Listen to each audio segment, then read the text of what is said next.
मेरा छोटा भाई माधव बिल्कुल नास्तिक था। उसे भगवान और भूत प्रेत में बिल्कुल भी विश्वास नहीं था। लेकिन एक दिन उसके साथ ऐसी घटना हुई कि उसके बाद उसे भगवान पर भरोसा होने लगा। आखिर उसके साथ ऐसा क्या हुआ था, चलिए जानते हैं कहानी के ज़रिए।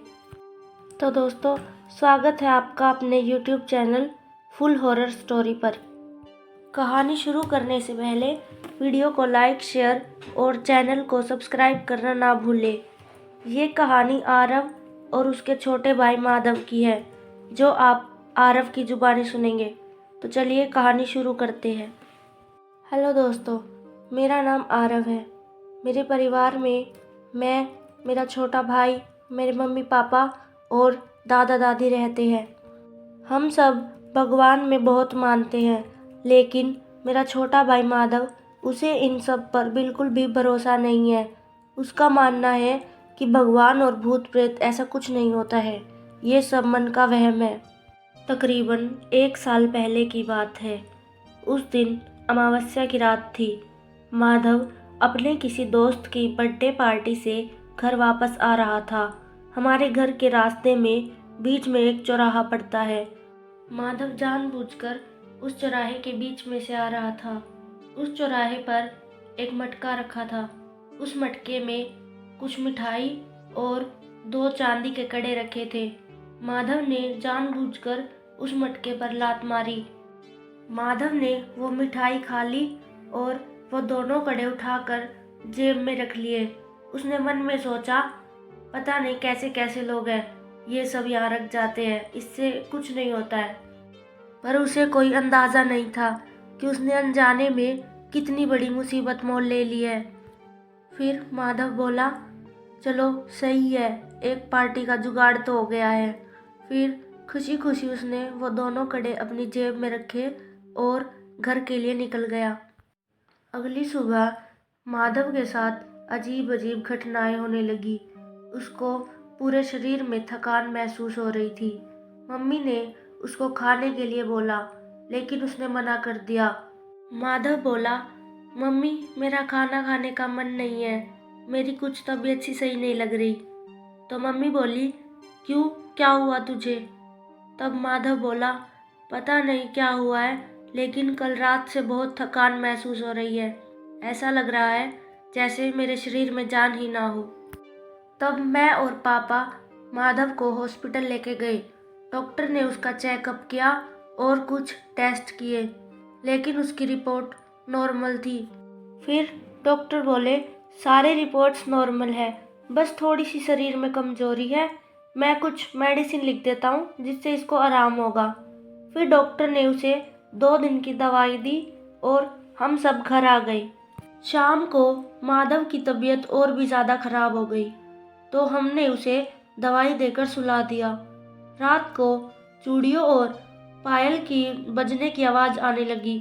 तब हमने जाकर देखा तो माधव अपने रूम में मम्मी की साड़ी और चूड़ियाँ पहनकर लड़कियों की तरह तैयार हो रहा था। फिर पापा ने उसे थोड़े गुस्से से बोला, ये क्या कर रहा है तू, पागल हो गया क्या? फिर माधव ने पापा को तिरछी नज़रों से देखा और अजीब सी आवाज़ में बोला, तू होता कौन है मुझे रोकने वाला, तेरी इतनी हिम्मत? फिर पापा ने जोर से उसका नाम बोला, माधव, जिससे माधव एकदम होश में आया और बेजान सा होकर ज़मीन पर गिर गया। हमने उसे उठाकर बिस्तर पर सुलाया। फिर पापा बोले, इससे तो मैं सुबह बात करता हूँ। सुबह जब माधव को होश आया तो मैंने उससे पूछा कि रात को तू लड़कियों की तरह बिहेव क्यों कर रहा था? माधव बोला, मैंने तो ऐसा कुछ नहीं किया, मुझे तो ऐसा कुछ भी याद नहीं है। ये सब सुनकर तो मैं हैरान रह गया। थोड़ी देर बाद माधव फिर से अजीब अजीब सी हरकतें करने लगा। हम सब इस सब से बहुत परेशान हो गए थे। फिर पापा ने इस सब के बारे में पड़ोस में सबसे बात की, तो उनमें से एक आदमी बोला कि भाई साहब, जैसा आप बता रहे हो उससे लग तो नहीं रहा कि सिर्फ तबीयत खराब होने की वजह से माधव ऐसी हरकतें कर रहा है। मुझे तो लग रहा है कि ज़रूर कुछ और बात है। मैं एक ऐसे आदमी को जानता हूँ जो इन सब का इलाज करते हैं। वो बहुत ही विद्वान महंत है। आप कहे तो मैं उन्हें बुलाऊं? तब पापा बोले, ठीक है, आप उन्हें एक बार बुला लीजिए। वो महंत जी कल आने वाले थे, लेकिन अब तक माधव की हरकतें चालू थी। कभी वो लड़कियों की तरह बात करने लगता, तो कभी अजीब अजीब सी आवाज़ें निकालता, तो कभी नॉर्मल हो जाता। अगले दिन जब महंत जी घर पर आए तो माधव उन्हें तिरछी नज़रों से घूरने लगा। माधव अजीब अजीब हरकतें करने लगा। उसने एक हाथ से सोफा उठा लिया। उसकी आंखें बिल्कुल काली हो गई थी। उसके हाथ पैर उल्टे हो गए। फिर महंत जी ने कुछ मंत्र पढ़े, जिससे माधव बेहोश होकर गिर गया। फिर महंत जी बोले, शाम को मैं एक हवन करूँगा, आप सब उस हवन की तैयारी कीजिए। उन्होंने कुछ सामान बताया। मैं फटाफट जाकर मार्केट से वो सब सामान ले आया और हम सब ने हवन की तैयारी की। शाम को महंत जी ने हवन शुरू किया और माधव को एक गोल दायरे में बिठाया और हम सबको भी एक गोल घेरे में बिठाया और महंत जी ने हमसे कहा कि कुछ भी हो जाए, पर आप सब में से कोई भी इस गोल घेरे में से बाहर ना आए, नहीं तो आपकी जान भी जा सकती है। फिर उन्होंने माधव से पूछा, बता कौन है तू और क्यों इस बच्चे को परेशान कर रही है? क्या चाहिए तुझे? माधव रोते हुए मेरी तरफ देख के बोला, भाई बचा लो मुझे, मुझे बहुत दर्द हो रहा है।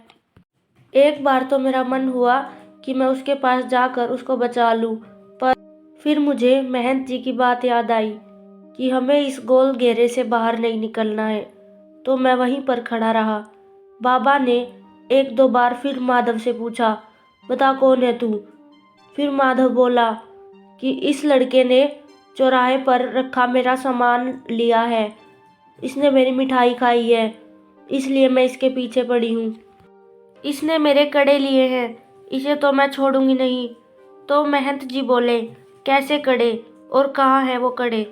तो माधव के अंदर जो आत्मा थी वो बोली, मेरे चांदी के कड़े जो इसने अलमारी में रखे हैं। तब महंत जी ने हमसे पूछा, अलमारी कहाँ है? तब मैंने उन्हें इशारे से बताया कि वहाँ अलमारी है। महंत जी ने वहाँ जाकर देखा तो सच में अलमारी में कड़े रखे थे। फिर महंत जी ने वो कड़े लाकर उस आत्मा को दिए।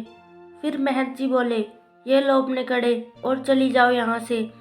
वो आत्मा बोली, नहीं, अब मैं यहाँ से कहीं नहीं जाऊँगी। इस लड़के को भूत प्रेत पर भरोसा नहीं था ना, अब मैं इसे बताऊंगी कि भूत प्रेत क्या होते हैं। अब तो मैं इसे साथ लेकर ही जाऊंगी। फिर महंत जी ने कुछ मंत्रों का उच्चारण किया और उस आत्मा से फिर पूछा, बता तुझे क्या चाहिए? तुझे सब मिलेगा, पर बदले में इस लड़के को छोड़कर जाना होगा।